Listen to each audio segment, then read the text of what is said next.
Y bueno, ahora vamos a ir con los básicos de Kotlin. Quiero dejar muy claro que estos básicos es porque suponemos que ya saben algún lenguaje de programación, entonces no lo veremos tan a fondo, solo veremos como por arriba la sintaxis de Kotlin. Pero está muy sencilla, como verán ahorita. Primero que nada, quiero que ahí me pongan en el chat o abran su micrófono y me digan qué es lo que hace este código o qué creen que hace este código. Imprime Hello World en consola. Sí, yo creo que pues es la típica, la que todos nos sabemos al principio cuando entramos a un nuevo lenguaje, hacemos el Hello World, como podrán ver. Si quieres, si ahí está, imprime Hello World. Pero lo que quiero que en verdad me digan es qué es lo que notan sobre esta función, qué notan diferente a otros lenguajes. No tiene punto y coma. Ok, el punto y coma no está, eso es cierto. Menciona Emilia que empieza con font. Ok, ¿quién iba a hablar? Que usa brackets para delimitar la función. También. Ok, sí usa los brackets.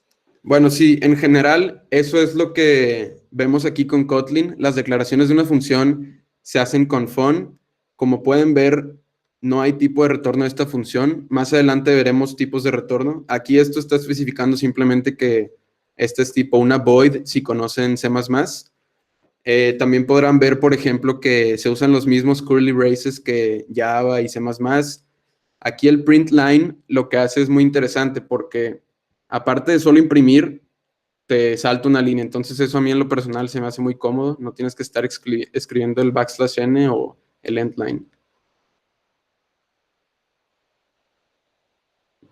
Bueno, vamos a ver un poco sobre parámetros y tipos de retorno. Esta, como pueden ver, es otra función en Kotlin, pero ya está un poco más cargada. Lo que podemos ver aquí es que dentro de la función add tenemos los parámetros, que si están acostumbrados a un lenguaje tipo Java o C++, sabrán que las declaraciones se hacen al revés. Primero especificas el tipo de dato que va a recibir la función y luego el nombre. Bueno, aquí, como pueden ver, es el nombre de la variable, 2 puntos, y luego el tipo de dato. Igual con la función, como pueden ver, al terminar el paréntesis, tú puedes especificar qué tipo de retorno quieres que sea esa función al ponerle 2 puntos y el tipo de dato. Y igual el return funciona para regresar lo que quieras que regrese esa función. Como podemos ver aquí en la función de abajo, traemos un tipo un poco interesante que se llama unit. Eso es básicamente, le estás diciendo al programa que la función es void. De hecho, no se tiene que especificar, pero si quieres mantener un poco de, como para tú enterarte de lo que está haciendo la función, puedes ponerlo. Ahora vamos a ver las variables en Kotlin. Tenemos dos tipos de variables aquí, como en otros lenguajes. Están las variables mutables y las inmutables. Como pueden ver, la variable de arriba es una variable mutable en donde pones el nombre, especificas el tipo y esa variable, más adelante, tú puedes cambiarla lo que quieras. O sea, puedes tener un contador para cierta cosa u otra variable que vayas a necesitar más adelante cambiar. Y las variables inmutables son variables que tú sabes que van a quedarse así por dentro de todo el programa. Es una buena práctica usar las variables inmutables lo más que se pueda. Es decir, no forzarlo, pero las variables que sabes que no van a cambiar, usarlas como inmutables. Bueno, y si me pueden decir qué es lo que notas sobre estas declaraciones de variables que les pongo aquí. Creo que el Eduardo Lema levantó la mano ahorita. Okay. Sí, yo, de hecho, iba a preguntar, ¿es inmutable por la diferencia entre var y val o es porque uno es un string y el otro es un entero? No, es inmutable porque, o sea, var especifica que es mutable y val especifica que es inmutable. Ok. Gracias. Sí, de nada.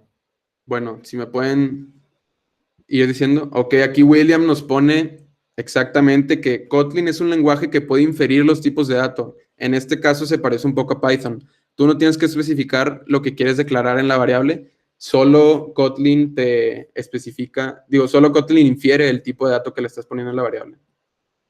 Entonces sí. Bueno, ahora vamos a ver un poco sobre condicionales en Kotlin. Primero, a la izquierda tenemos las condiciones if, else if y else. Yo creo que esas, si han llevado C++ o Java, sabrán que están muy parecidas. Tenemos la condición, entre paréntesis, lo que queremos que salga, si sea true o false, depende si es true o false entrada la condición, y así tenemos las condiciones. Es el if, el else if, el else. Pero en la derecha tenemos otro tipo de condición que está un poco diferente. No sé si alguien me puede decir qué es eso. Existen otros lenguajes, pero con una sintaxis diferente. Es como un switch, ¿no? Sí, exactamente. Eso es un switch case y a mi parecer está mucho más elegante la manera en la que Kotlin lo implementa porque siento que está muy entendible.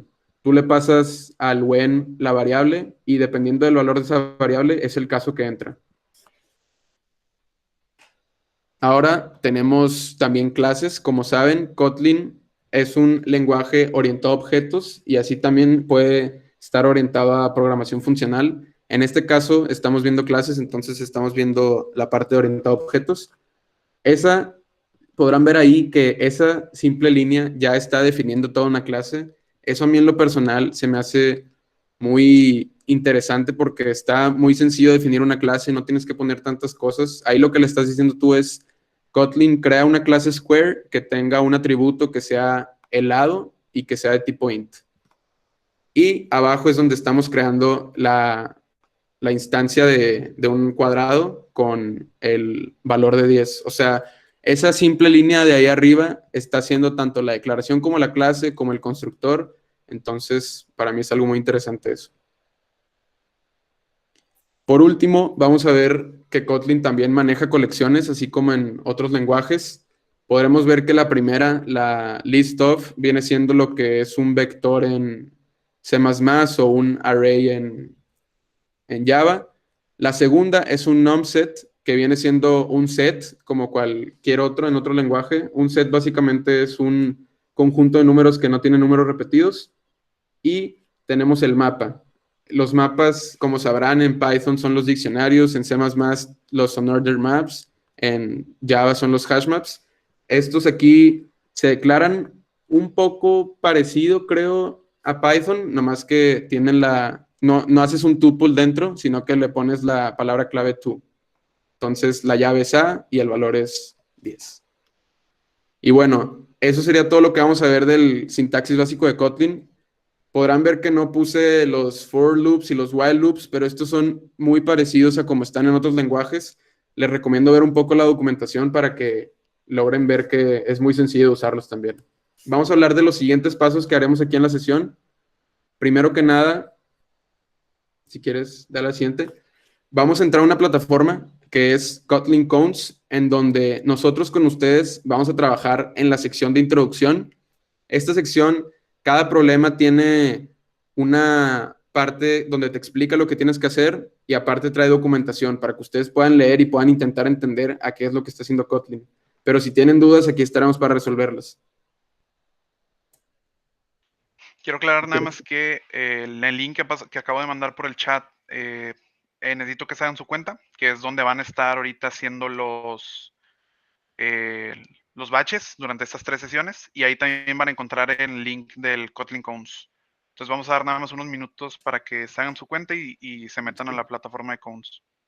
Todos creen su perfil ahí para que puedan estar recibiendo las insignias que les da Kotlin por ir completando las unidades. Y al final vamos a terminar como con 10 insignias, me parece. Entonces sí, está un poco divertido.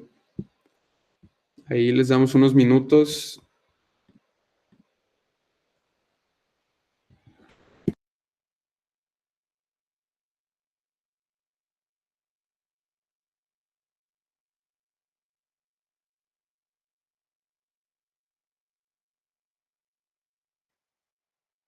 No tiene que ser con su cuenta del TEC, por cierto, que me habían preguntado eso hace una vez.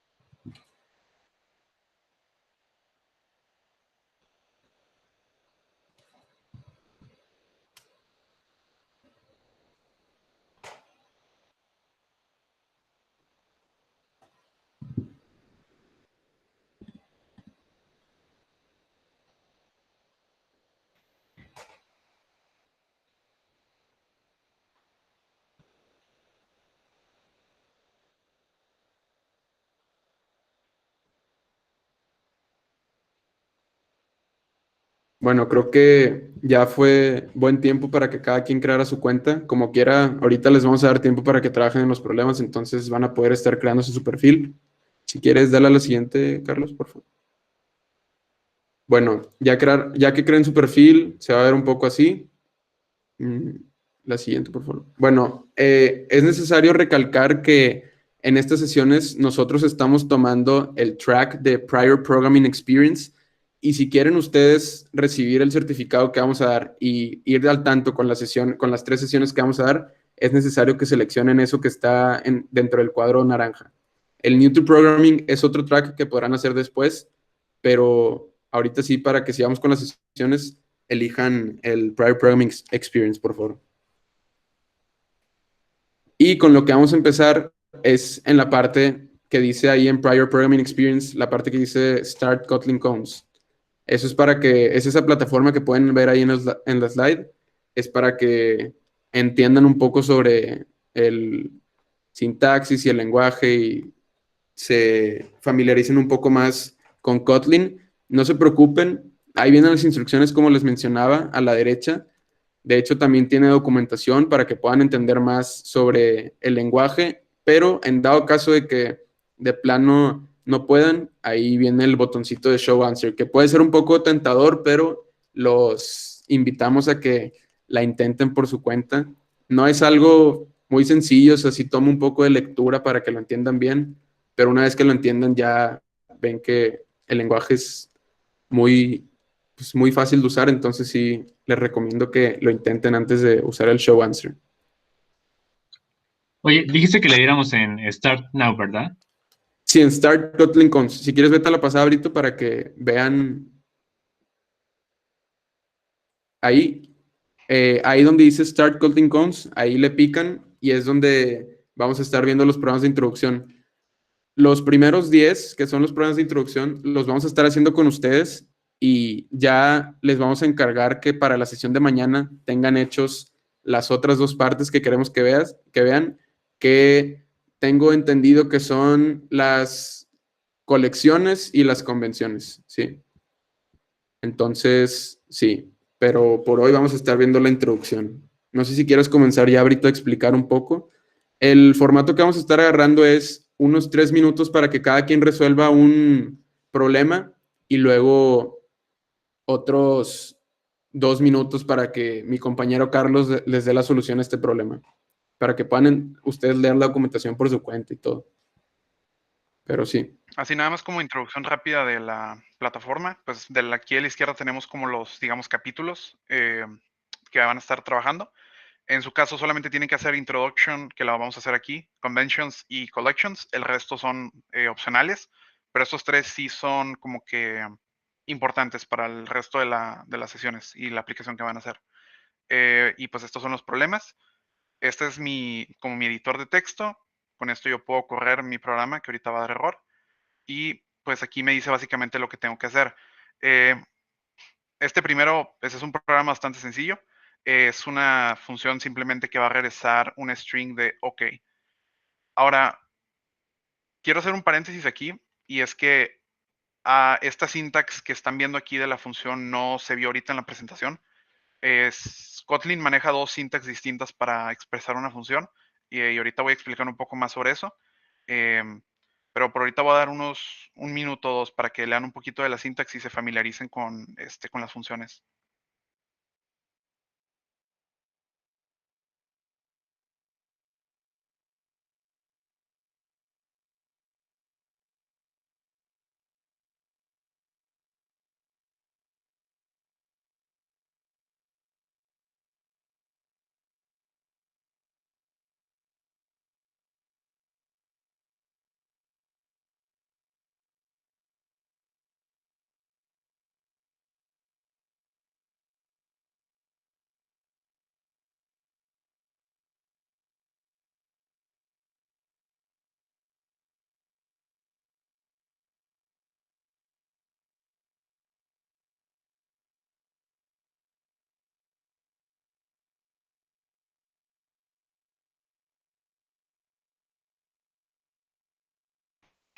Bueno, no sé qué tanto hayan alcanzado a leer, pero La sintax que ustedes vieron ahorita en la presentación no utilizaba un igual, utilizaba brackets. Mencionaba ahorita, creo que alguno de ustedes mencionó que la función mencionaba brackets, sí, pero no siempre. Lo que sucede aquí es que siempre que yo utilice un return, una keyword return, yo tengo que hacerlo dentro de estos brackets. Importa un poco, y ahorita les voy a explicar por qué.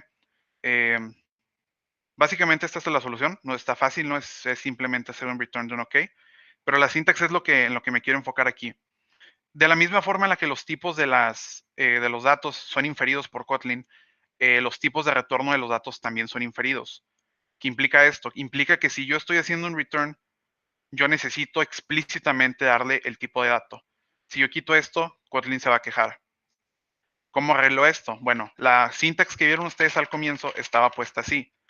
Si yo la tengo así, no necesito, o más bien no puedo usar la palabra return. Eso es ilegal. Y la ventaja que me da esto es que simplemente doy lo que tengo que regresar y en este caso, en esta sintax, el valor de retorno sí es inferido. Ahora, no porque no esté usando la palabra return significa que no está regresando nada.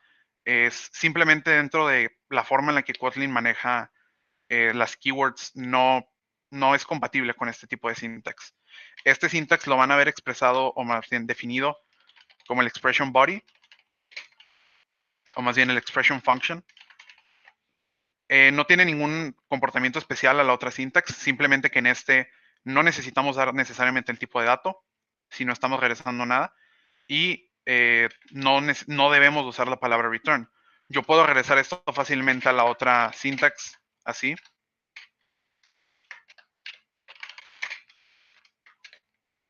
Y esto para Kotlin es exactamente lo mismo. Necesito que recuerden esto, que solamente especifico el dato de la función si estoy regresando algo. Si yo dentro de esta función hiciera un print line en lugar de un return, es decir, un OK, no estoy regresando nada. Entonces, no tiene sentido para Kotlin que yo le esté dando un valor de retorno. Entonces, necesito o darle una unit o en algunos casos se puede omitir. Esto no está funcionando porque no está esperando, más bien, el test case no está esperando que yo le dé esto, pero esto es una sintax válida. Le tengo que dar una unit expresándole que es una función void o lo omito completamente porque no estoy regresando nada. No hay un tipo de valor de retorno. Pues nada más es algo que necesito que consideren. Y en los siguientes ejemplos esto se va a usar bastante. Por cierto, esta syntax la van a ver expresada como la body function, porque todo lo que está dentro de estos corchetes se llama body, simple y llanamente. Nuevamente, no hay ningún comportamiento en particularmente especial, simplemente que se escoge utilizar esta syntax cuando tienes funciones que son muy grandes. Es decir, cuando vas a estar trabajando con parámetros y haciendo lógica y tal vez llamando otras funciones y luego regresando algo al final, es mejor hacer esto porque me dice dos cosas inmediatamente. Me dice dónde está el endpoint de esta función, más bien el exit point, que es el return, y me dice lo que envía de salida.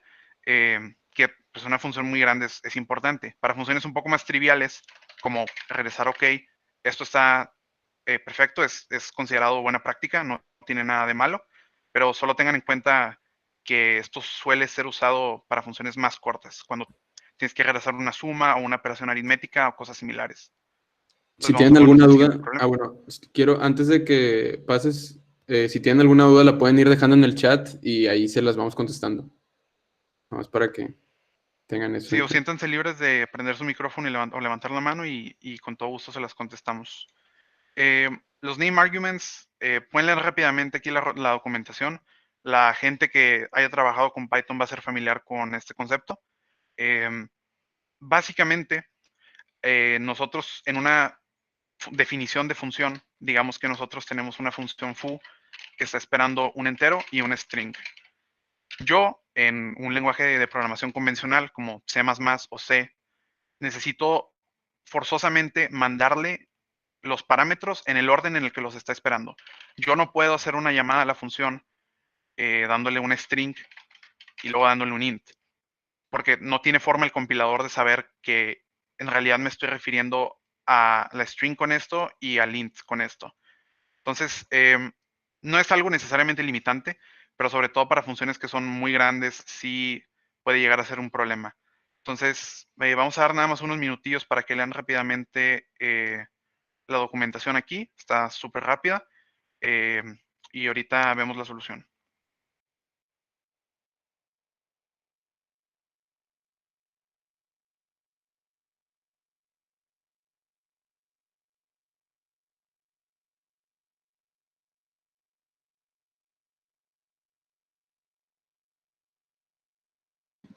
Igual, si alguien está teniendo dudas, repito, nos pueden mandar ahí mensaje o abrir su micrófono.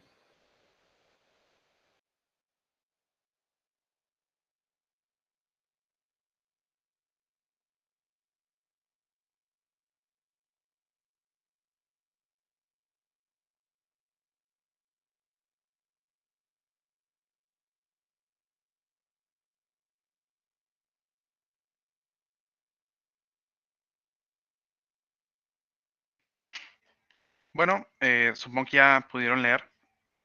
Bueno, básicamente, vamos a leer y vamos a acostumbrarnos a leer a Kotlin en el syntax que nos están dando, que por cierto, esto fue hecho de forma similar a Go para poner un énfasis en el nombre de los datos en lugar de su tipo, porque pues es muy molesto cuando por ejemplo, los tipos de datos en C++ son muy grandes y interrumpen bastante el flujo de entender qué está pasando. Entonces esto hace más claro, más rápido lo que estoy haciendo. Tengo una función que se llama joinOptions, que va a tomar un argumento que se llama options en esta función de tipo collection string.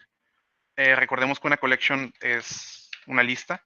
En este caso, como es de strings, yo pues lo puedo representar así. Por ejemplo, es una colección de strings. Y está mandando a llamar al miembro de join2string.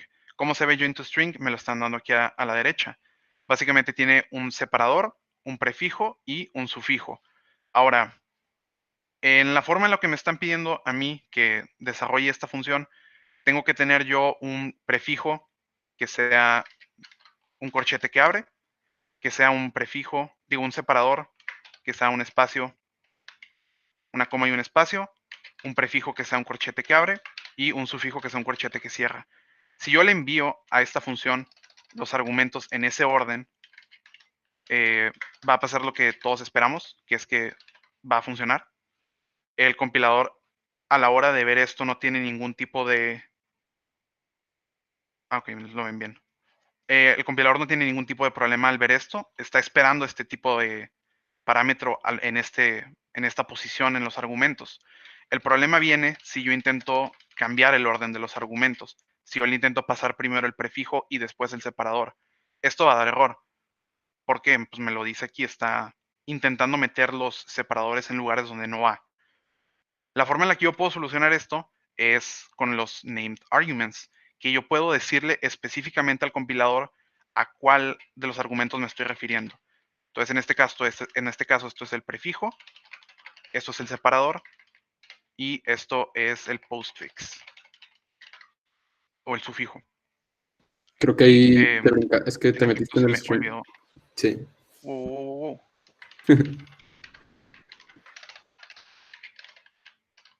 Ahí está. Y ahora el orden de los argumentos no importa, porque a la hora de que el compilador o la función parsee estos argumentos, él va a ver que yo le estoy especificando que este es el prefijo, este es el separador y este es el sufijo. Nota importante sobre esto, no puedo mezclar name arguments con unname arguments. Yo no puedo mandar esto.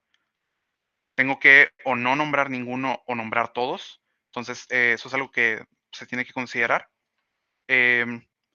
Y pues es básicamente eso. Esto es benéfico por dos razones. La primera es que aumenta la legibilidad.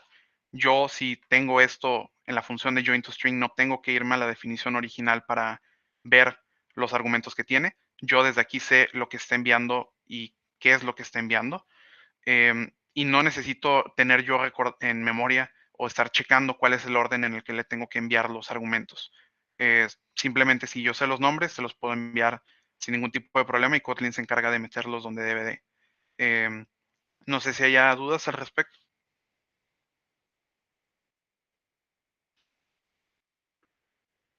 Si no hay dudas, vamos al siguiente cone.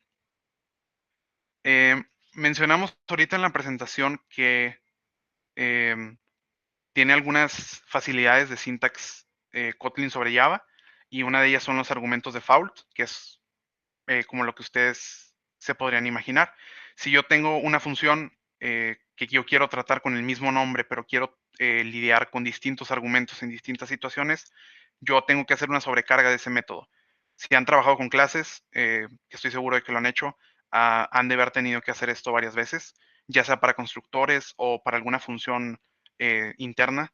Han tenido que sobrecargar la función, ¿no? Es el mismo nombre, pero distintos argumentos. El problema de esto es que si yo quiero, más bien yo tengo que definir una función para cada caso que yo quiera manejar. Aquí, por ejemplo, está manejando el caso en el que le envían los 3 argumentos, el string, el entero y el booleano. Está manejando donde le envían el string y el entero, el string y el booleano y el string. Pero hay otras que no está considerando, como si le envío el entero y el booleano, por ejemplo, si solo le envío el booleano, si solo le envío el entero. Entonces, sería un problema si quisiéramos hacer funciones para todos esos casos. Kotlin nos da una sintax muy sencilla para eso, que son los default arguments, que de nuevo vamos a dar unos minutos para que puedan visitar este link que manda aquí sobre la documentación al respecto. Está muy sencillo y ahorita vemos la solución.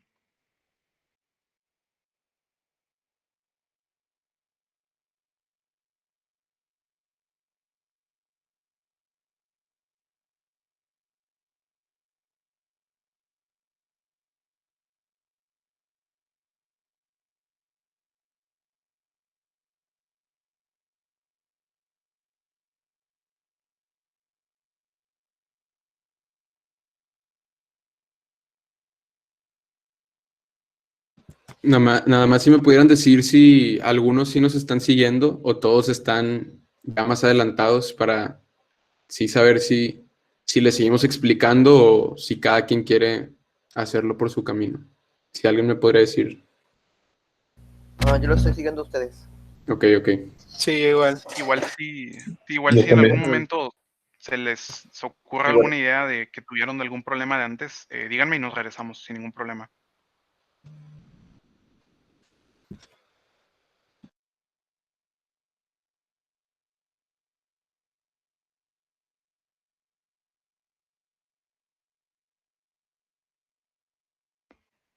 Bueno, ya de lo que leyeron, básicamente la idea aquí es que yo no tengo que redefinir la función cada vez que yo quiero manejar la misma función con diferentes argumentos.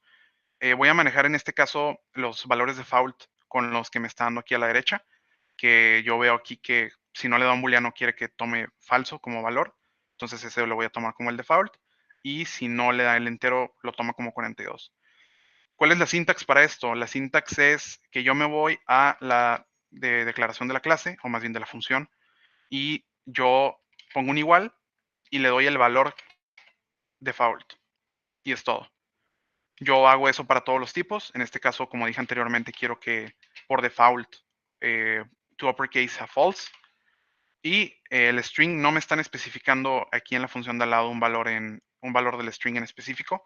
Entonces yo voy a usar porque pues veo que aquí nos están haciendo A, B, C, D y luego E. No importa realmente. Y esto funciona.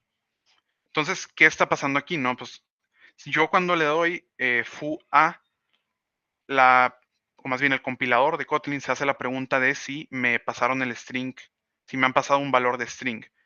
Si la respuesta es sí, este name internamente en la función toma el valor que yo le pasé, no el default, y se hace la misma pregunta para todos los argumentos.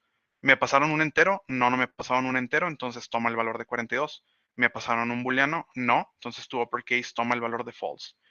Yo aquí, por ejemplo, abajo, en el caso en el que yo sí le estoy mandando un string y un entero, el único valor que se está tomando el valor default que yo le di aquí es el booleano. Y por último tenemos el caso en el que yo le doy todos los valores al principio en la llamada de la función. En ese caso, todos estos valores de default son ignorados porque yo se los estoy proveyendo. No sé si haya dudas al respecto sobre esto.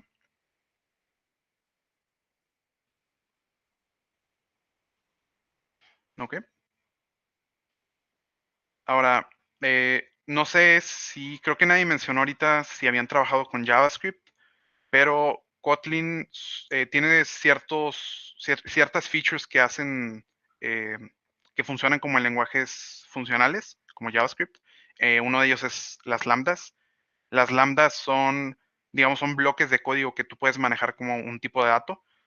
Piensen ustedes cuando en una función de return, en lugar de, si quieren regresar una suma, por ejemplo, en lugar de guardar la suma en una variable y regresar esa variable, regresan la suma como tal.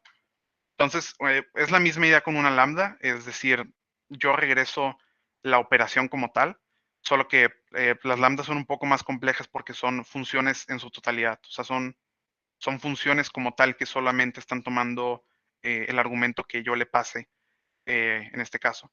Entonces, si vemos la función, vemos que es una función que se llama contains_even, que recibe de parámetro una variable que se llama collection de tipo collection_int. De nuevo, esto es, no es nada más que una lista. Yo puedo verla así como 1, 2, 3, 4 y 5. Y después me están pidiendo que yo regrese un verdadero si encuentro que cualquiera de los elementos en esa lista es para.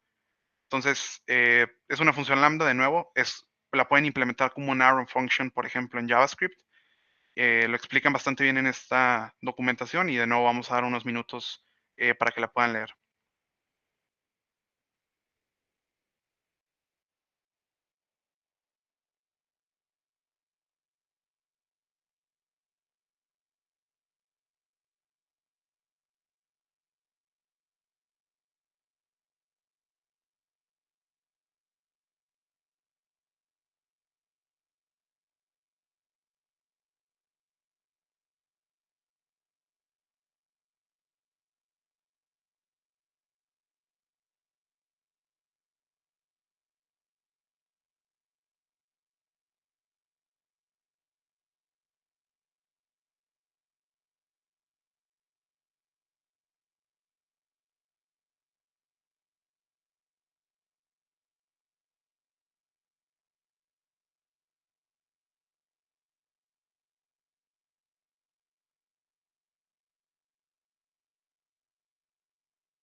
Bueno, estuvo un poco más complicada esta, creo. Pero básicamente la idea es que yo voy a mandar a llamar a un miembro de any de collections, ¿no? Entonces, necesito una forma de decirle a Kotlin que meta cada uno de esos elementos a una función que yo le voy a dar y la evalúe. Les enfaticé mucho que era similar a las server functions en JavaScript por la sencilla razón de que lo son. Yo puedo comenzar estableciendo la variable en la que quiero meter el número, más bien cada elemento de esta collection, va a iterar a través de cada uno de ellos y los va a meter a esta función. Esto es una característica de la función any. Esta función, si leen la documentación al respecto, toma forzosamente un predicado, que un predicado es simplemente un argumento en la función de una lambda, de términos un poco simplificados. Entonces, yo declaro mi variable, que en este caso va a ser ch, y la voy a pasar a la siguiente expresión, que para revisar si un número es par o no, simplemente necesito revisar si ese número mod2 es igual a 0 o no. Si esto sucede que evalúa true, toda la función va a regresar true. Y si esto evalúa false, va a regresar false porque en ningún punto encontró un número que fuera par. Ahora, de la misma forma en la que dentro de las clases de Java, por ejemplo, nos referimos a los miembros con la keyword this, creo que en Java es this, desconozco, pero por ejemplo en Python es self y en C++ es this. De esa misma forma podemos nosotros referirnos al elemento que está sacándose de este loop con la keyword it. Es decir, en lugar de yo tener que hacer esto, de declarar una variable y enviarlo a la expresión, yo puedo simplemente decirle que evalúe it, que es digamos, el elemento que está sacando de la collection. Esta es de nuevo, es una keyword, es una palabra reservada. Yo no puedo poner ch, por ejemplo, porque no sabe a qué me estoy refiriendo. En este caso sí necesito hacerlo con la sintax que vimos ahorita de declarar una variable para la función y después evaluarla. Entonces, es más corto hacer esto. Las dos son válidas, no hay ninguna convención sobre la otra. Es simplemente cuestión de lo que sea más legible para ustedes. No sé si tengan dudas sobre las expresiones lambda en este caso. Y también me gustaría añadir si todos están bien con el ritmo en el que estamos yendo. No sé si alguien está teniendo, o sea, si quiere que hagamos un poco más lento o todo está bien. Si van a necesitar más tiempo para alguna, díganme. Ahorita, sobre todo Sí. porque las de ahorita están un poco más raras. Sí, siento que esto de Lambda como que sí ha ocupado un tiempo más para leer la página. Ok. Sí.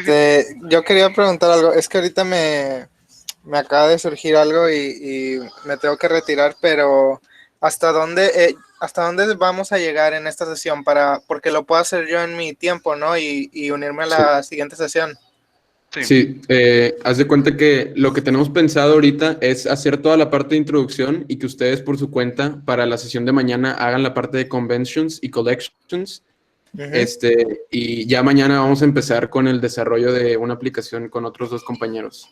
Ok, entonces mañana es la siguiente sesión. Sí, a las 10 de la mañana. Ok, bueno, muchas gracias. Entonces a la siguiente regreso. Ok, ya quedó. Muchas gracias por acompañarnos.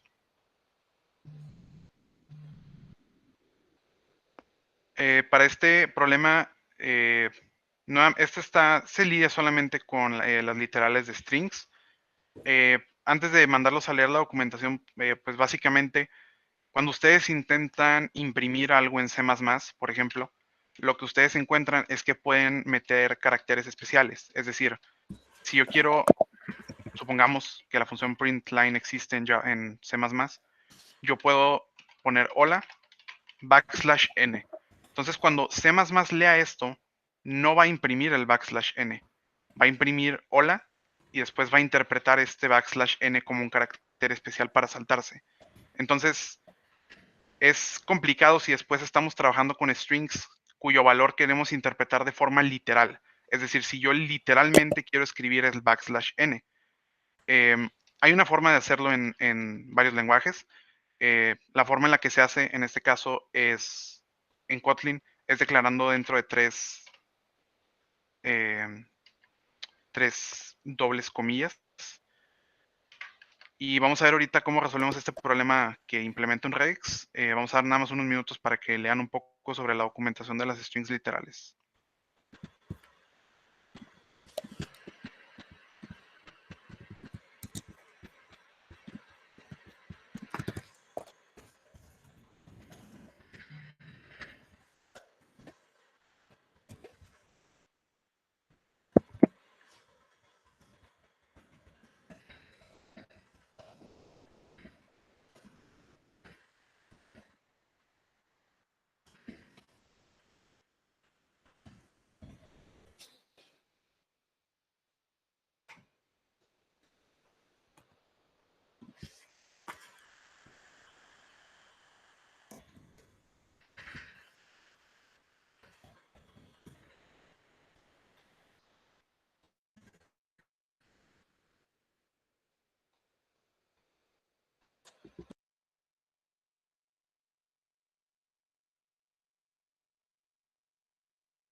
Bueno, este problema estaba más sencillo. Básicamente, nosotros en cualquier lenguaje a la hora de lidiar con un regex necesitamos tener una forma de expresar strings literales. La razón detrás de esto es que para Kotlin el símbolo de un / es un símbolo especial. Si yo lo intento usar aquí dentro de un string se va a quejar. La forma en la que yo puedo hacerlo, o más bien utilizarlo, es que backslash es lo que se conoce como un carácter de escape.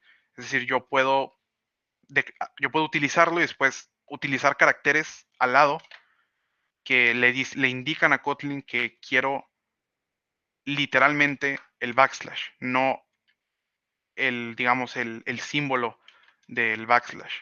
Entonces, a la hora de escribir un regex, por ejemplo, digamos que queremos representar este de la derecha, el compilador se va a quejar bastante o más bien el linter se va a quejar bastante de que estoy declarando los backslash sin un carácter de escape. Entonces, la forma de resolver esto es poniendo doble backslash.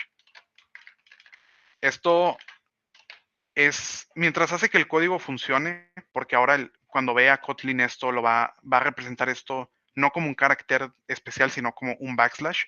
Pero el problema es que esta no es una función regex, digamos, válida. Es una función regex válida dentro de Kotlin, pero si yo voy y pego esto en algún buscador de regex o en algún word matcher de regex, no va a funcionar. Yo tengo que quitarle y dejar solamente un backslash, porque esa es la sintax correcta de regex.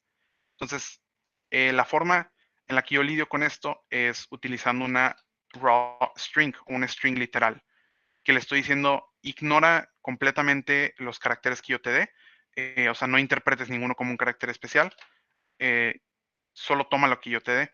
Entonces, en este caso, no se va a quejar de que yo le esté dando un backslash sin antes usar otro backslash, es decir, un carácter de escape. Entonces, es un poco extraño que los hagan trabajar con regex, pero bueno.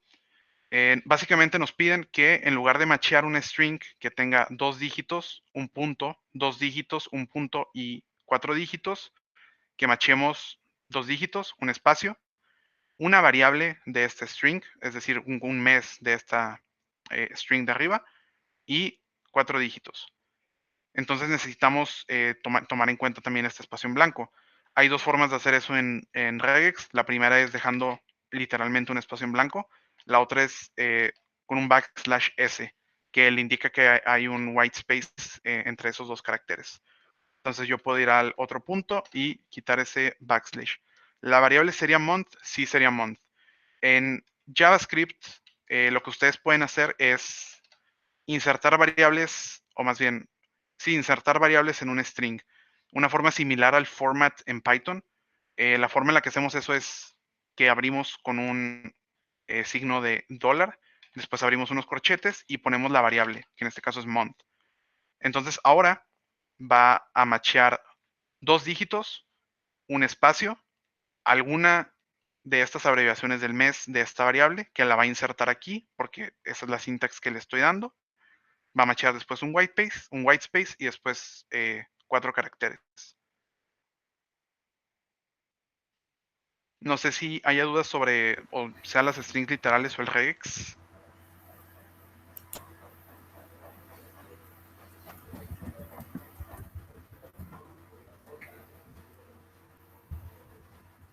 ¿Tienes alguna ¿Podrías duda? volver a explicar lo que era el backslash de entre llaves 2? Entre llaves 2. Dices este. No, el que dices el backslash de el 2, que ibas a machar 2 números, dijiste, o cómo, Ujú. cómo lo mencionaste. Oh, no han trabajado con regex, ¿verdad? Sí, pero muy poco. Bueno, básicamente necesito primero darle, digamos, el tipo de lo que yo voy a machar. Un slash d le dice que quiero machar un dígito. Entonces, si yo tuviera esto y yo tuviera solamente un número, esto lo macharía sin ningún problema. Pero si yo quisiera machear una cantidad específica de dígitos, le puedo dar un parámetro con corchetes. Entonces esto le dice, machea esta cantidad de dígitos. Esto aplica para básicamente todos los tipos de datos. Yo podría machear, por ejemplo, 2 white spaces, o podría incluso machear números, caracteres alfanuméricos, no importa. Es solamente un parámetro que yo le doy para decirle cuánto buscar de eso. Para el backslash, más bien para el white space, yo no le doy un parámetro, porque por default es 1 y es lo que necesito aquí. Pero para estos últimos 4 caracteres hago lo mismo. Hago un backslash d de dígitos y después le digo busca este número de dígitos, que en este caso son 4. Y es básicamente lo que está haciendo. Tal vez está un poco complicado visualizar porque en sí no estamos viendo toda la parte, o sea, la función getPattern está buscándolo en un texto y está sacando eso. O sea, eso es lo que hace la función en sí. Sí, o sea, está Sí, un es poco... básicamente un patrón de texto Ujú. genérico, digamos. O sea, va a machar cualquier número, ni siquiera tiene que ser válida la fecha que machea. Bueno, si no hay dudas sobre esto, me voy a mover a las data classes. Esta parte está un poco más compleja. Si voy a dar un poco más de tiempo, estas regex son las mismas de Python. Sí, son las mismas de Python. Son las mismas en todos lados, pero si te fijas en Python, si tengo bien entendido, a la hora de declarar una string de regex, que creo que lo haces con repattern, tú tienes que especificarle una R al principio y después pones tu pattern. De no ponerle esta R, no le está interpretando como una raw string y tengo entendido que vas a tener el mismo problema que aquí, que vas a tener que darle un carácter de escape, o sea, otro backslash. Entonces, de nuevo, son distintas cosas que los lenguajes hacen, pero finalmente es la misma funcionalidad. Para esta data class, les pide que reescriban esta función, o más bien esta clase, con el constructor y con el getName y el getAge en Kotlin. Está más fácil de lo que parece por la sintax que tiene Kotlin para crear las clases. Pero para esto sí voy a dar unos minutitos más y ahorita vemos la solución.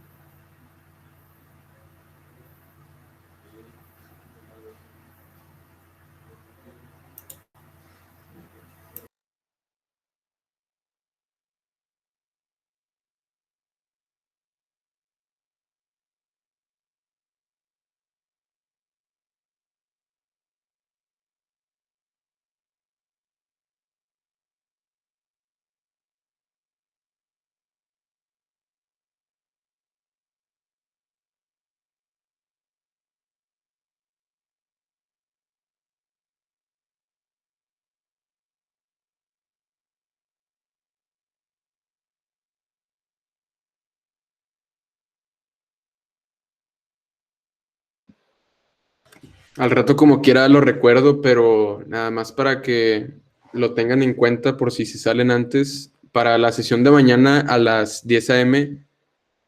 Sería bueno que tengan instalado ya Android Studio porque vamos a comenzar a trabajar con él. Entonces, si pueden hacerlo hoy o si ya lo tienen, pues está bien.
Bueno, para esto voy a irme un poco lento.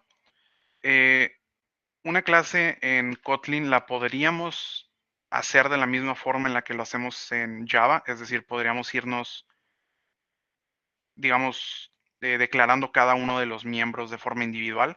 Yo podría poner aquí val, name y después darle que es tipo string y luego hacer lo mismo con el int del age y bla, bla, bla. Pero Kotlin no necesita hacer eso. Kotlin tiene un constructor default en sus argumentos. Es decir, yo puedo hacerlo de tal forma que Kotlin me declare ya el constructor con solamente como si lo estuviera declarando como una función. La forma en la que hacemos eso es que le decimos que va a tener una variable name de tipo string y va a tener una variable age de tipo int. Kotlin, con ver esta sintax, entiende que lo que queremos es que crear una clase de tipo persona que tenga estos miembros de data y crea el constructor por sí solo. Las únicas dos funciones que necesitamos realmente escribir ahorita son entonces la de getName y la de getAge. El constructor ya se hizo y los miembros, solo por usar esta sintax, ya son accesibles a nosotros. Es decir, esta instancia de persona, por ejemplo, si la pusiéramos en una variable, podríamos sacarle el name con solo poner la instancia de la variable .name o .int, por ejemplo. Entonces, es una forma más fácil de hacerlo. El problema aquí es que la forma en la que declaramos las funciones, los getters y los setters, es un poco extraña. Debemos empezar declarándolo como si fuera una variable, que va a ser var getName, y después debemos darle el tipo de retorno, que en este caso va a ser string. Ahora, en lugar de asignarle un valor, vamos a tratar esto como si fuera una función, ¿no? Entonces, esperaríamos que esto, siendo una variable, pues le asignáramos un valor, pero lo vamos a tratar como una función. Específicamente, vamos a meterle lo que sea el resultante del get, que esto es una palabra reservada que funciona solamente con esta sintax, y vamos a hacer return name. Entonces, esto está a lo mejor muy poco intuitivo porque básicamente estamos tratando este método como si fuera una variable en lugar de una función. Entonces, cuando yo mando a llamar a getName, realmente estoy mandando a llamar a una variable que tiene el resultado de este get, de un get interno, en lugar de un get que nos regresa realmente el valor de name. Esto lo podemos hacer también para la variable de age, que en este caso va a ser getAge, que va a ser de tipo int. Y vamos a trabajar con age y hacemos un get. Y vamos a hacer un return age. Esto no va a funcionar porque nos dice después que tenemos que añadirle el modificador de data a la clase resultante. Hay una data class, básicamente, Kotlin comienza asumiendo que nosotros utilizamos la clase para guardar algún tipo de información, guardar data, y inicializa bastantes funciones que son necesitadas para distintos procesos por nosotros. Como le dice aquí abajo, los métodos de equals, de hashcode, de toString, todos son generados automáticamente por Kotlin al momento en el que yo le doy la data class. Ahora, la parte mala de esto es que estas funciones que acabamos de escribir son innecesarias también, porque Kotlin, de nuevo, genera estas funciones automáticamente. Entonces, no necesito escribirlas. Yo con escribir data class person y pasarle los atributos que quiero que tenga, genera los setters, genera los getters, genera, no todas las funciones obviamente, pero genera suficientes funciones para que nuestro código funcione. Entonces, no necesitan gastar tanto tiempo reescribiendo las clases una y otra vez. Simplemente utilizar esta sintax les basta para tener una clase que sea funcional. No sé si tengan dudas.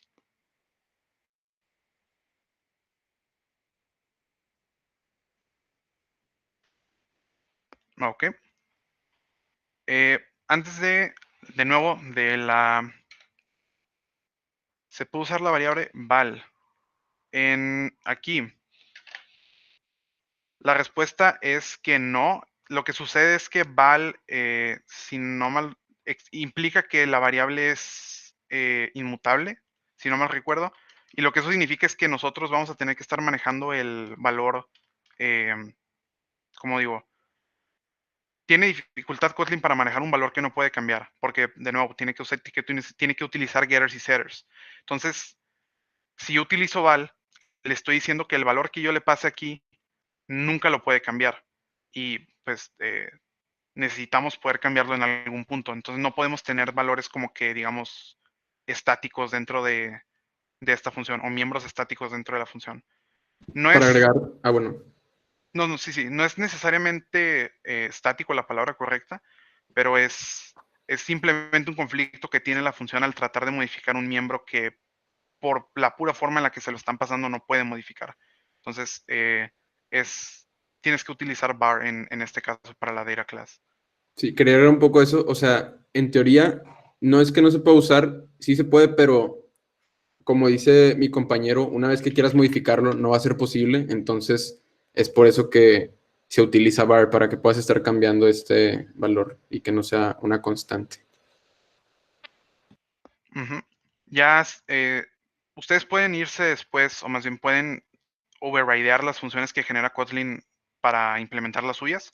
Si a lo mejor quisieran hacer un getName un poco más complejo, si quisieran regresar una combinación del name y la edad, por ejemplo, eso pues obviamente no lo genera Kotlin por default, pero eso lo pueden hacer ustedes sin ningún tipo de problema. Solamente pues la sintax que vimos anteriormente de declarar la función como una variable funciona igual, sea o no sea una data class.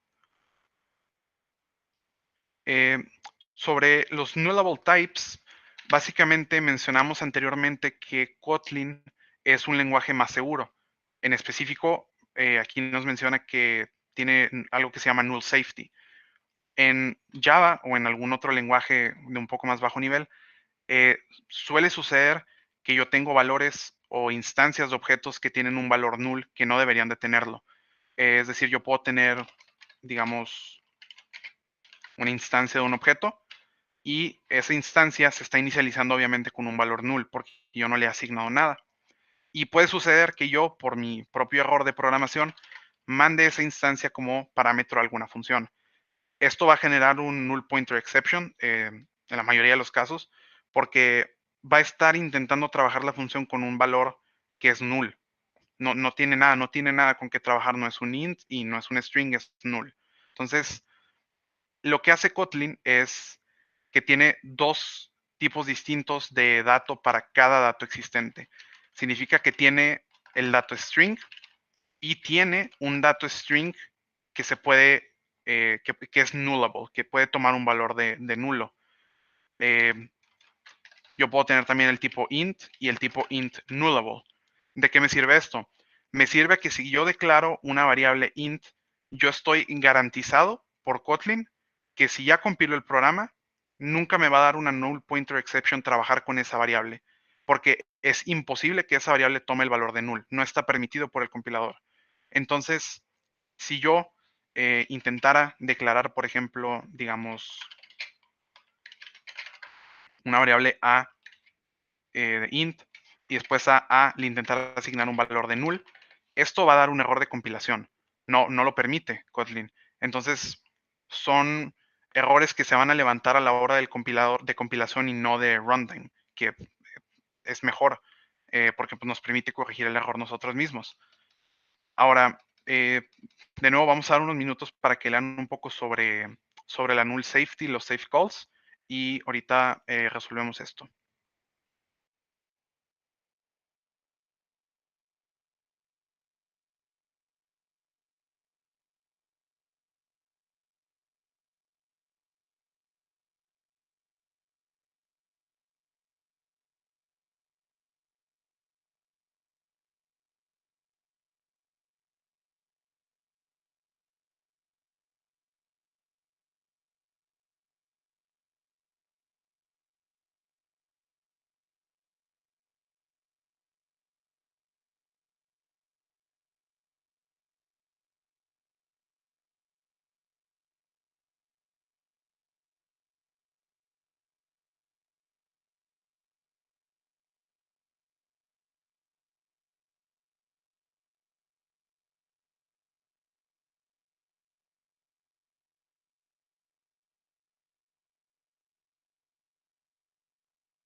Nada más como recordatorio que aunque el show answer pueda ser un poco tentador, les recomiendo intentar hacerlo ustedes para que aprendan un poco mejor sobre Kotlin. Así nomás. Omite de repente un poco de sintaxis esas soluciones, entonces a lo mejor los confundo un poco más. Sí, sí, sí.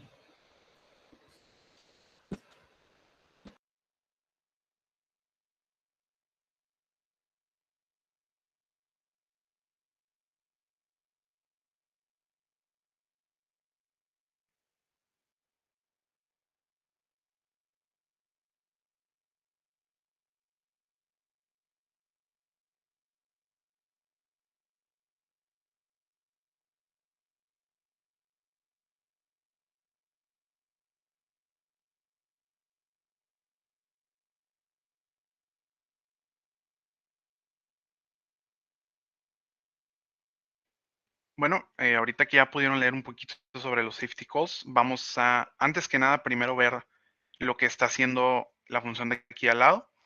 Este código está escrito en Java, obviamente, aquí nos dicen, y comienza estableciendo primero los parámetros o los argumentos de la función que son nullable, que va a poder tratar dentro de la función como si fueran null, porque pueden tomar ese valor. En este caso, mailer no tiene esa característica, eh, y estaría, digamos, violando una regla de esta función si mailer se volviera null en algún punto. Vamos a ver por qué importa eso ahorita en un segundo. Básicamente, comienza haciendo un chequeo de si cliente o message son null, es decir, si la llamada inicial a la función fue hecha con un objeto, una instancia de la clase client y message null. Si lo fueron a return de la función, es decir, no hagas el send message porque va a haber un error. En caso de que no hagas un return, en este caso, estamos, digamos, seguros de utilizar el valor de client para una operación. En este caso, esa operación es acceder a la personal info de este client, que lo vamos a guardar dentro de esta instancia de la clase personal info. Ahora lo que debemos hacer es revisar si por alguna razón esa clase es null. De si serlo, debemos de salirnos de esta función, un exit point aquí, y de no serlo, de nuevo, estamos, digamos, seguros de utilizar esta variable para algo más. En este caso, esa variable va a ser utilizada para acceder al miembro getMail de la clase personalinfo. Esa información se está guardando como una string en la variable email. De nuevo, vuelve a checar el programa si esta variable que acaba de declarar es null. Si sí lo es, de nuevo, tenemos que salirnos de la función para no enviarla al send message, y en caso de que en ningún punto de estos chequeos haya salido la función, finalmente podemos utilizar el mailer para enviar un mensaje con email y message como parámetros. Entonces, lo primero que hay que notar aquí en la función es que yo no tengo que especificar que es nullable o no con esta flag. Yo simplemente uso la sintax de un signo de interrogación, ¿no? Yo puedo comenzar estableciendo la variable email desde el comienzo, y ahorita vamos a ver por qué, pero básicamente se debe a que en este caso yo puedo establecer la variable email de tal forma que pueda tomar un valor de null. Entonces, en este caso, me interesa tener el email de la personal info del client. Entonces, tengo que tener el personal info del client, que en este caso es el email. Esto se está quejando porque yo aquí arriba, estos datos fueron declarados como datos nullable. Es importante siempre recordar que Kotlin trata los datos que pueden ser null y los que no pueden ser null como cosas completamente distintas. Entonces yo tengo que especificarle que en este caso lo estoy tratando como una variable a la que esta llamada a email puede regresar null. Después, si esto es null, obviamente client va a tomar el valor de null también.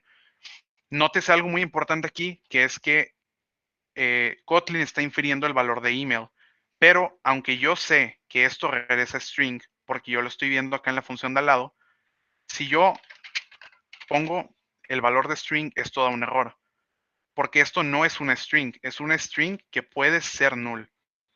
De nuevo, son dos cosas distintas para Kotlin. Entonces, el valor que está infiriendo realmente es string nullable y no string solamente. Una vez que ya tenemos esta variable declarada, podemos hacer solamente un chequeo en lugar de tener que estar checando si client y personal info y string y todos los datos que fuimos sacando durante la función resultaron por alguna razón en ser null.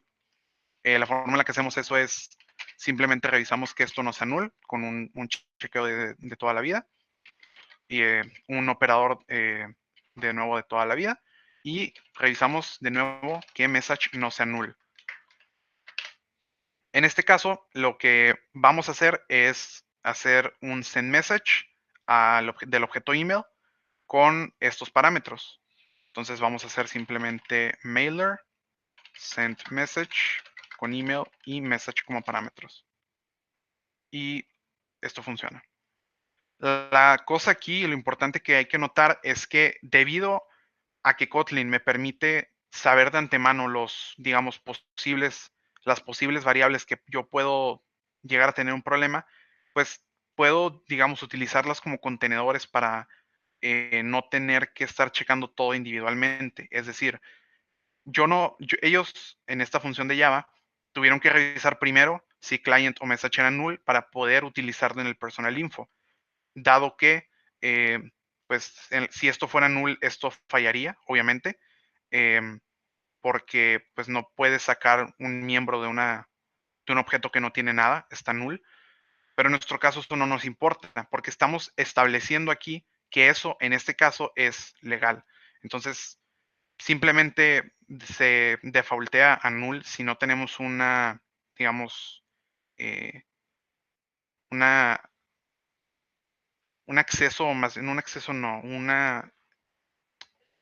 una inicialización de la variable concreta. O sea, es mucho más fácil simplemente ver si toda esta string, o más bien toda esta query regresa null, y hacer chequeo de eso, en lugar de hacer chequeo de cada uno de los valores de la query uno por uno. No sé si haya dudas al respecto.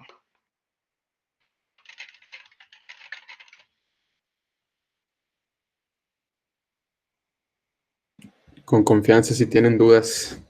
Y En la tercera línea, ¿qué es lo que está después de null? Ahí. estos, Ajá. esto es, haz de cuenta que tú sabes, tú has trabajado con, digamos, condicionales que solamente tienen un argumento, pero tú puedes tener varios argumentos en la misma condicional. Esto, lo que le está diciendo a Kotlin es, evalúa esto a verdadero si esto y esto es verdadero. Es como el operador AND en otros lenguajes. Es un operador AND. Si son familiares con Python, es lo mismo que un operador AND. Solamente que pues Kotlin utiliza la sintax, digamos, de la vieja escuela, que son 2 ampersands. Ya me Entonces, preguntaba cuál era el signo, porque lo tengo así escrito, pero me marca error todavía. Pero déjame lo checo. ya. Gracias.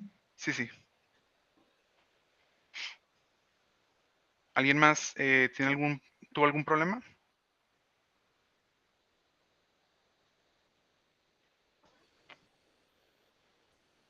No, ok. Bueno, de nuevo voy a dar una pequeña introducción a lo que son los SmartCasts. Una interfaz en Kotlin es exactamente lo mismo. ¿Va a subir el video de la sesión de su cuenta de YouTube? Sí, lo vamos a subir. Una interfaz en este caso viene siendo lo mismo que lo que es en Java, de la misma forma que una clase establece una plantilla y un comportamiento para un objeto, una interfaz establece una plantilla para los objetos que se crean. Es decir, nosotros tenemos clases que son implementadas dentro de esta interfaz que tienen que tener cierto comportamiento para estar dentro de esta interfaz. En específico deben de implementar ciertas funciones o deben de tener ciertos miembros para poder formar parte de la interfaz de EXPR, que en este caso significa expression, pero le voy a decir XPR. Entonces, básicamente, yo veo que cuando instancio una clase que se llame num, lo que voy a tener de regreso es un dato tipo expression, no un dato tipo num. Sin embargo, Kotlin mantiene un registro de las variables y de los tipos que han tomado, de tal forma que a la hora de yo tener que hacer un chequeo de si este dato o es una instancia de esta interfaz fue inicializada con Zoom o fue inicializada con Num, yo no tengo que hacer un casteo para revisarlo. Por ejemplo, aquí tiene que hacer explícitamente primero ver si XPR es una instancia de Num. Si sí lo es, debe de castear expression como Num, porque es una instancia de, pero no es el tipo de Num realmente. Entonces, lo que nos permite hacer Kotlin es que tenemos aquí primero que nada un switch case que va a recibir el expression que recibimos en el parámetro de la función. Y en caso de que es num, nosotros no tenemos que hacer un casteo de ningún tipo, podemos simplemente hacer una implementación de la función. En este caso, ellos quieren el value de XPR. Yo lo puedo poner solamente como XPR.value. No necesito usar corchetes porque esto no es una función y tampoco necesito yo castear esto. No necesito ponerle num, por ejemplo. Simplemente Kotlin entiende que esto ya es un tipo num y hace la llamada al miembro de este objeto expression. En el caso de la parte de abajo, esta se las voy a dejar a ustedes, está bastante sencilla también. Utiliza una sintax muy similar a esta y pues voy a dar unos minutos para que lean un poco sobre los smartcasts, que está bastante rápido.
Bueno, como pudieron ver aquí, lo que está haciendo la función es que está haciendo una recursividad, está mandándose a llamar a sí misma de nuevo y podemos hacer lo mismo prácticamente con la misma sintax. Podemos hacer eval y vamos a mandar de argumento XPR. Pero en este caso, de nuevo, no necesitamos utilizar un getLeft para obtener el miembro izquierdo de la suma, solamente utilizamos left. A eso le vamos a sumar la llamada a la función eval con el parámetro expression con el miembro right del parámetro expression. Entonces, es básicamente lo único que estamos haciendo es un poco más de, digamos, azúcar sintáctica sobre Java, pero esencialmente hacen lo mismo.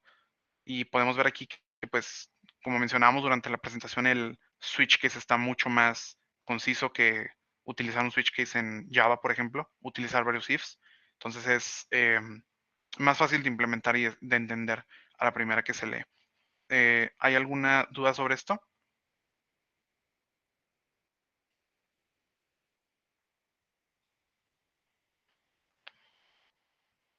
Ok. Este siguiente problema está bastante fácil. Algo que sucedía con Kotlin al principio es que ellos obviamente no tienen, digamos, acceso a los archivos originales de Java. Entonces, una forma en la que ellos encontraron o crearon para añadir funcionalidades a cosas a las que no tenían acceso era con las funciones de extensión. Ustedes saben que una función, o más bien un int en un lenguaje como C++ tiene ciertas funciones asociadas con él. Si yo tengo por ejemplo, un int a igual a 5, yo puedo llamar ciertas funciones sobre esa variable A. Puedo poner, por ejemplo, no sé, un toString, o puedo hacer otras funciones que son implementadas como parte de la librería estándar de C++. ¿Qué pasa si eso no es el caso con alguna funcionalidad que nosotros queramos? Bueno, la podemos añadir. La forma en la que se hace eso es que declaramos una función que se va a tomar el tipo de dato a la que queremos extenderle la funcionalidad y después le vamos a dar el nombre de la función como tal. Entonces esta función realmente se llama R, solamente R, y se la estamos añadiendo a int. Int está implementada como toda una clase por sí sola dentro de Java. Entonces es como si estuviéramos añadiendo esa función, si estuviéramos yéndonos al código donde está declarada esta clase int y metiendo esta función R. Es básicamente la idea detrás de las funciones de extensión. Entonces, lo único que tenemos que hacer aquí adentro es declarar un rational number y estamos ahorita mismo dentro del scope de la función y podemos utilizar la keyword this para referirnos al objeto que estamos pasando. Es decir, si nosotros, como en el ejemplo anterior, estuviéramos pasando a.r, this se estaría refiriendo a y su valor. Entonces, simplemente utilizamos la palabra this y rational number, como vemos la declaración de la clase abajo, necesita dos parámetros. Necesita un numerador y necesita un denominador. Yo he puesto en este caso el this, es decir, el objeto de la llamada, en el lugar del numerador, pero no importa realmente. Y en el lugar del denominador voy a poner un 1, aunque podría poner un 2 o un 3. Para este ejemplo no importa demasiado. Ahora, en el caso del pair, funciona de la misma manera, solo que ahora yo tengo que tener una forma de accesar a ambos elementos, es decir, tanto al int de este lado como al int de este otro lado. Entonces voy a hacer lo mismo que hice arriba, es decir, prepararme para mandar una data class, una instancia de la data class rational number con dos parámetros, que voy a utilizar primero este int y después este int. La clase en Java de pair está implementada de tal forma que yo hago referencia al primer elemento con la palabra first. Entonces yo hago this.first diciendo al par que me hayas llamado, al par con el que hayas hecho la llamada, utiliza su miembro first como argumento de esta función o de esta llamada a la instancia de la data class. Y después me refiero al segundo elemento con second. Entonces, esto es expected denominator. Ok.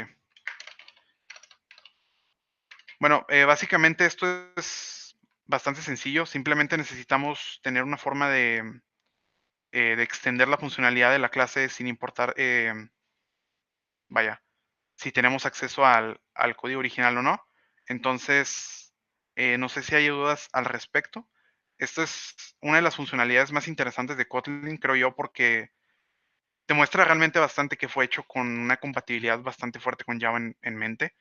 Entonces, pues es muy fácil trabajar con tipos de datos que son a lo mejor un poco obscuros o que no están muy bien documentados, pero que necesitas una funcionalidad en ellos.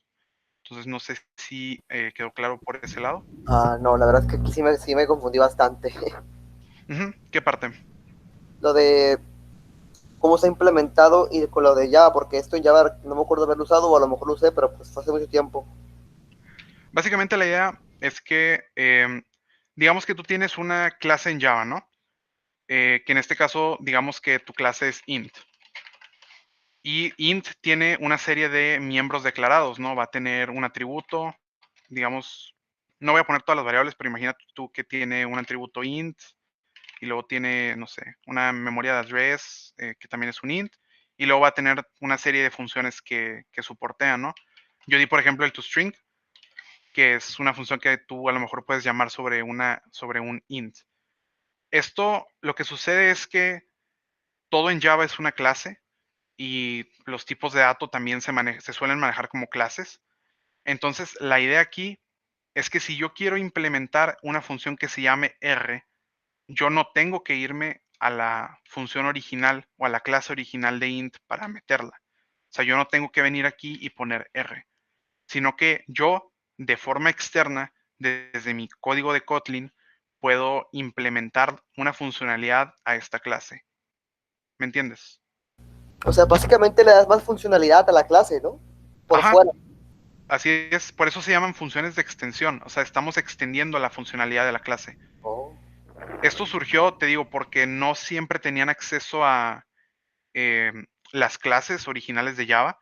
O sea, pues obviamente, si tú quisieras meterte a moverle a los tipos de datos de Java, tendrías que tener acceso a esa clase, o sea, con la que compila y con la que hace todo su proceso.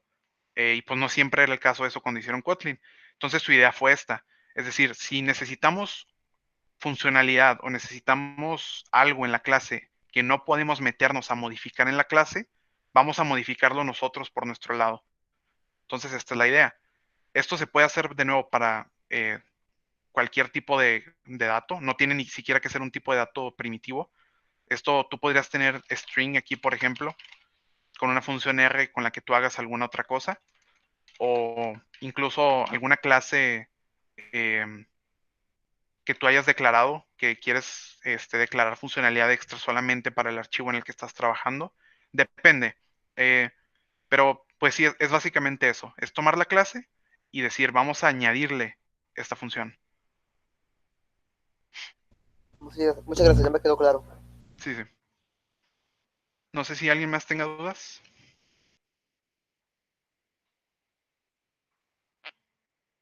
Ok.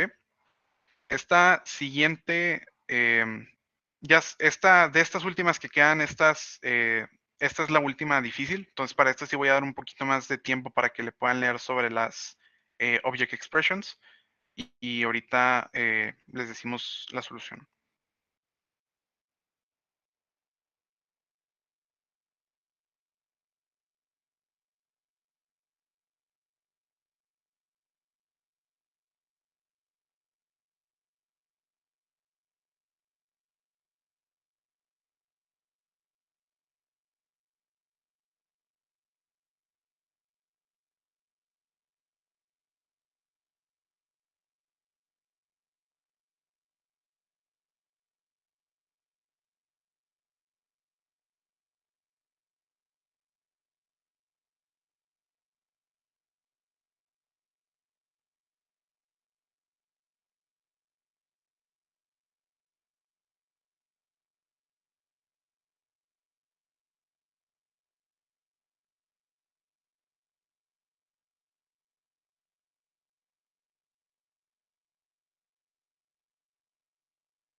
Bueno, para empezar, para la gente que ya haya trabajado con Java anteriormente, ahí mismo en la documentación creo que dice que una expresión, una object expression es muy similar a una clase anónima. en el sentido de que cuando queremos nosotros modificar una función de una clase, solamente una, o manejar cualquier tipo de comportamiento distinto, no necesariamente tenemos que hacer una subclase. Es decir, si yo tengo una clase que tiene cierto comportamiento y yo quiero cambiar una de las funciones, no tengo que hacer una subclase y después utilizar esa subclase con una instancia para tener acceso a ese comportamiento. Lo que podemos hacer en su lugar es instanciar una clase de esa clase y hacerle override al comportamiento que nosotros queramos modificar. No está muy obvio, por lo que nos dicen aquí, cuál es la clase a la que le tenemos que hacer una instancia, pero básicamente es la clase de comparator int, que va a recibir de argumentos, o más bien le vamos a dar de argumentos una función de override. Porque, de nuevo, esto es como si estuviéramos instanciando la clase y declarándola al mismo tiempo, en una forma similar a como trataríamos a lo mejor una clase anónima en Java. Para hacerle override a una función utilizamos simplemente la keyword override y después utilizamos de nuevo la palabra fun. Y en este caso en específico quieren que le hagamos override a la función compare. La función compare, de nuevo, no está obvio como lo dicen aquí. Toma de argumento dos enteros, que en este caso los vamos a llamar x, que es de tipo integer, y y, que es de tipo entero también. Ahora, la sintaxis específica que podemos usar para hacer el retorno de esto varía. Ustedes podrían hacerlo con corchetes, por ejemplo. En este caso, como es una función bastante corta, podemos simplemente utilizar este igual. Como ya hemos mencionado anteriormente, pues esta sintaxis es ideal para funciones que son un poco más cortas. Y aquí me marca error porque tengo el int con minúscula. Entonces, no es muy obvio, honestamente, en este problema lo que hay que hacer, pero solo tengan en mente que esto es muy similar de nuevo, a una clase anónima. Instanciamos una clase y después modificamos su comportamiento sin tener que nosotros redeclarar una subclase para pues, hacer el modificamiento ahí de forma interna. Entonces, es algo bastante rápido, es algo que pues, es más sencillo que irnos a tener que hacer más clases y escribir más métodos. Entonces, no sé si tengan dudas sobre esto.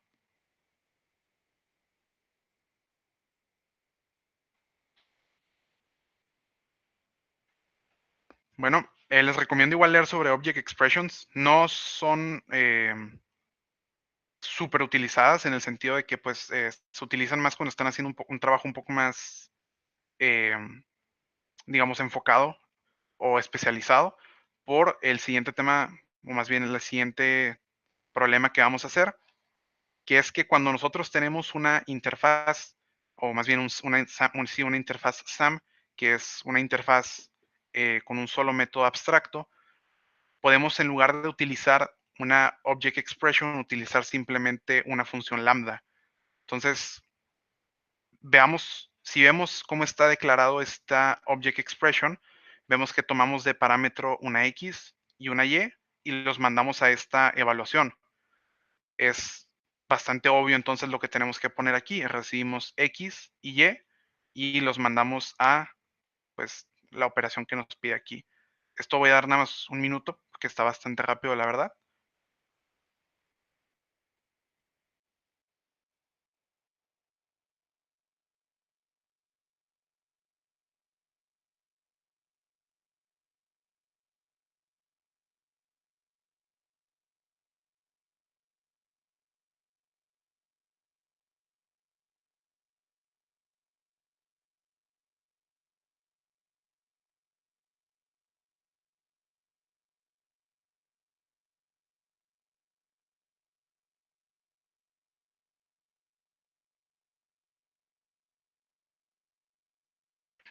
Bueno, pues es obvio, tenemos que poner y-x, porque eso es lo que está evaluando la función de acá cuando hicimos el override de la función compare.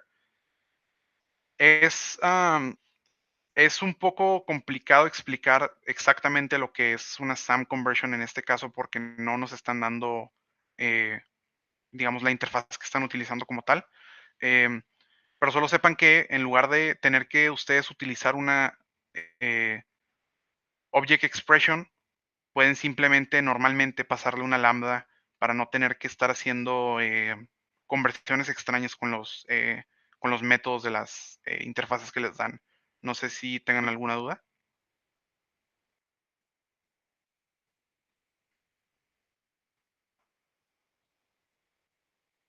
Ok. Esta última parte es la más sencilla de todas. Al principio yo les dije que ustedes podían utilizar código de Java en Kotlin y código de Kotlin en Java. Si nosotros nos vamos acá atrás, vemos que esta collections está siendo sacada de una librería de Java, no de Kotlin. Entonces, ustedes pueden importar cualquier librería de Java en cualquier momento y Kotlin lo va a aceptar. Este problema lo único que les pide es que hagan un sort descending a esta ArrayList. Este sort descending está en una librería de Java. Importen todas, como lo hicieron en la parte de acá arriba. Y solamente pues escriban cómo debería estar la función de sort descending para ordenar esta lista. Y ahorita voy a dar un minuto más o menos porque está rápida también esta.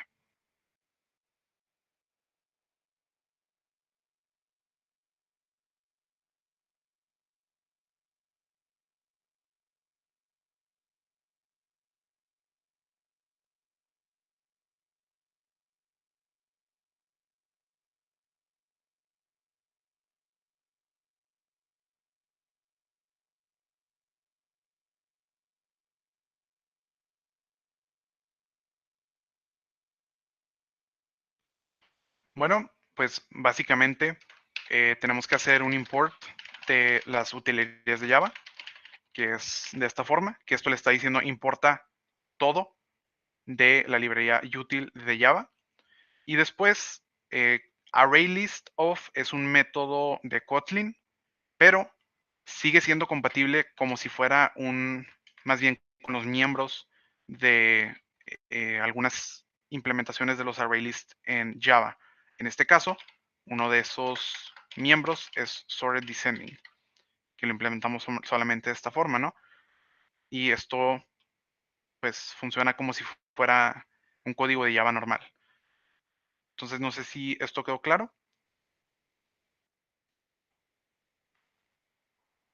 Les Sí, recomiendo igual si van a, cuando sigan haciendo estas últimas dos en su cuenta antes de la siguiente sesión, que se tomen el tiempo de leer la documentación, porque sí es, a lo mejor para la gente que viene con un contexto de Java no tanto, pero para la demás gente sí es un poco a lo mejor confuso la forma en la que lidia con ciertas cosas en este lenguaje. Entonces, bueno, ya acabamos todos los problemas de la introducción.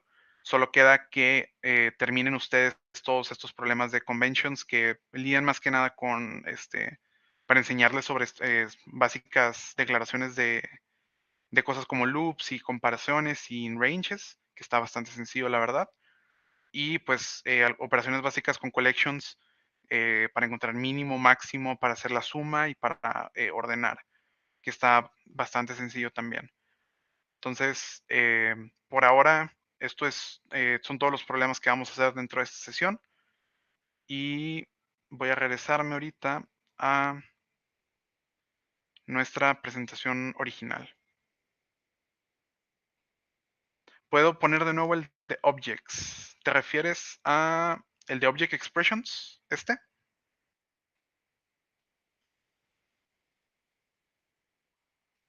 Claro, claro. Me dices cuando esté lista.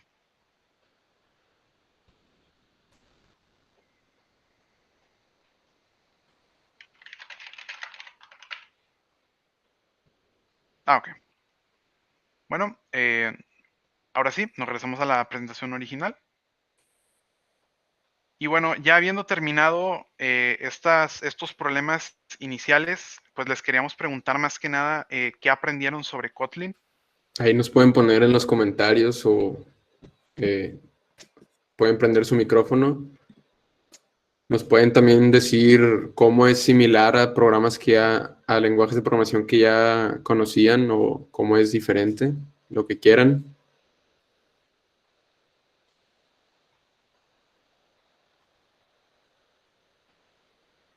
Ok, Jorge nos dice la forma reducida de declarar clases. Sí, en lo personal a mí también me gusta eso porque es muy fácil declarar una clase. Omar nos dice que es similar a Swift. La verdad yo no he trabajado con Swift, pero tomo tu palabra para eso, Omar. Ok, Ana Paula nos dice que le gustaría aprenderlo porque le gusta Android. Sí, de hecho, si se meten a las sesiones, a la sesión de mañana, ya vamos a empezar a desarrollar una aplicación como tal. Va a ser muy divertido, yo creo. Y de esa sesión les van a dejar trabajo para que en la tercera sesión, que viene siendo el 28, si estoy en lo correcto, puedan demostrar lo que desarrollaron. Entonces, sí, yo les recomiendo que sí vayan a las otras dos sesiones porque van a estar aprendiendo mucho sobre desarrollo en Android. Sí, Iván, yo también pienso lo mismo, como Java y un poco de Python ahí metido. Bueno, si pueden compartir o si quieren compartir lo que aprendieron aquí en sus redes sociales utilizando los hashtags para que nos den más exposure con otros Developer Student Clubs del mundo, compártanlo usando el Android Study Jams y nuestro hashtag que es el DSC Monterrey. Ahí lo pueden compartir en Insta, en Twitter, donde quieran. Y bueno, como ya les dije, manténganse al tanto para las siguientes sesiones. La segunda sesión es mañana, 21 de noviembre a las 10 a.m. Recuerden instalar Android Studio y si quieren ver un tutorial para instalar Android Studio, les recomiendo meterse a nuestro Discord. El link estaba ahí arriba, ahorita lo volvemos a mandar, porque ahí tenemos un tutorial de cómo instalar el Android Studio, por si alguien tiene algún problema. Como quiera, está muy sencillo. Y la tercera sesión se va a llevar a cabo el 27 de noviembre a las 6 p.m., o sea, otro viernes igual que hoy, pero de la siguiente semana. Y esa ya nomás va a ser para como presentar sus proyectos que realizaron y recibir el certificado. Entonces, sí, les recomiendo mucho que vayan a las dos sesiones que quedan para que puedan terminar su aprendizaje aquí con Kotlin, que la verdad es un lenguaje de programación que está muy muy fuerte, muy poderoso, no sé, en lo personal, tiene muchas abstracciones que hacen que sea más fácil programar una vez que la entiendes. Entonces, sí. Si les interesó lo que vieron de Kotlin hoy, de verdad les recomendamos mañana. Yo sé que está un poco temprano, pero ya van a empezar a hacer pues las aplicaciones, ¿no? Sus mini proyectos. Y va a estar muy interesante, la verdad. Sí tenemos ahí unos proyectos bastante buenos preparados. De hecho, esa aplicación que se ve ahí, ese Dice Roller, tengo entendido que es una de las que se van a realizar mañana. Entonces, sí, conéctense. Y bueno, ya para terminar, bueno, antes que nada, Humberto nos pregunta, ¿es necesario el Android Studio? Mira, la verdad, por ahora, no sé si tú, Brito, conozcas alguna alternativa. Sí, Kotlin tiene, bueno, específicamente JetBrains tiene, ¿cómo se llama? Tiene soporte para NetBeans y para... Tienen una serie de IDEs de Java que tienen plugins para que puedan funcionar con Kotlin. No me la sé de memoria, sé que tiene para NetBeans. IntelliJ es muy buena. Que por cierto, no sé si sepan, pero por ser estudiantes del TEC, ustedes con sus cuentas son elegibles a una cuenta del GitHub Developer Pack. Les voy a mandar el link ahorita. Les digo porque tienen ustedes una cuenta gratis con IntelliJ. Todas las IDEs de ellos son gratis para ustedes con esa cuenta. Entonces, utilícenla. Si quieren descargar IDEA o quieren descargar alguna otra de sus IDEs de JetBrains para que las chequen. Y pues ahí está. De hecho, bueno, para agregar eso, tengo entendido que no nomás son alumnos del TEC, puede ser cualquier estudiante con que tengas manera de comprobarlo, para que bueno, todos sí. se metan y lo chequen. ¿Cómo se activa esa cuenta? Ahí ves que te dice que, pues, get your pack. Si ya tienes una cuenta hecha, te va a pedir que ingreses un correo electrónico secundario, que va a ser tu edu, para que ellos puedan confirmar que tienes acceso realmente. Y si no tienes cuenta, pues te va a promptear a que crees una y ellos van a hacer la confirmación del email. Solo crea una cuenta, básicamente. Ellos También te piden cargan. una credencial oficial o un documento para que compres que estés en la escuela. Pero en general, Sí. sí les recomiendo mucho el Student Developer Pack, creo que así se llama, porque te da muchos beneficios de muchas plataformas gratis. También tienes hosteo en plataformas como DigitalOcean, Heroku, tengo entendido. Entonces, sí, si pueden, métanse para que agarren sus recursos gratis. También en Azure te da, creo. Sí. Sobre Android Studio, de nuevo, sí puedes no utilizarlo, pero tendrías que buscar para cuáles IDEs JetBrains tiene soporte. De cualquier forma, IDEA, la IDE oficial de JetBrains de Java, es compatible con Kotlin y tengo entendido que es menos pesada que Android Studio. Entonces, chécala, Humberto, y, y pues ahí veremos qué se hace. Sobre todo si va a ser más que nada el show con el emulador. Lo que pasa es que Android Studio ya tiene formas de correr nuestra aplicación en un emulador para no tener que tenerlo conectado a nuestro teléfono físico.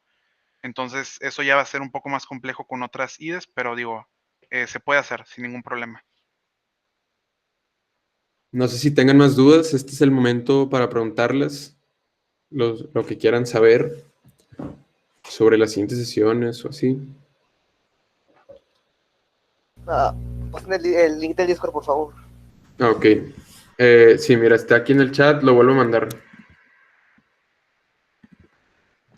La clase de mañana, ¿como cuántas horas va a durar?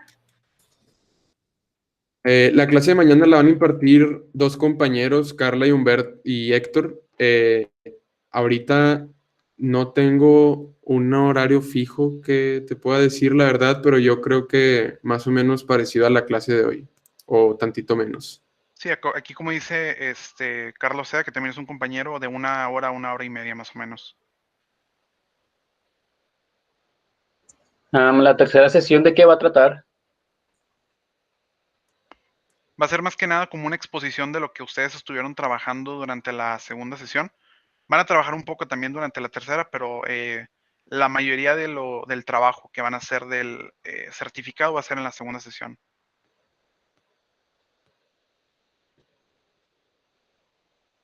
Sí, en la segunda, de hecho, como ahorita les dejamos los Kotlin Cones, mañana les dejaremos algunas unidades para que ustedes las hagan por su cuenta y puedan presentarlo el viernes. Mañana les explicarán un poco más a detalle sobre eso, pero sí, básicamente esa es la idea. ¿Alguien más tiene dudas? Si no, creo que aquí cerraríamos. Bueno, lo tomaré como que ya nadie tiene dudas. Muchas gracias por acompañarnos. Espero verlos mañana y recuerden seguirnos en nuestras redes sociales para que se mantengan al tanto de todas las actualizaciones que estemos dando de los próximos eventos que tenemos. Este fue el primero, pero tenemos planeado dar varios, entonces les recomiendo que nos sigan ahí para que estén al tanto. Muchas gracias por acompañarnos. Muchas gracias a de nuevo. ustedes. Nos vemos, gracias. Gracias. Ya quedó. Bye.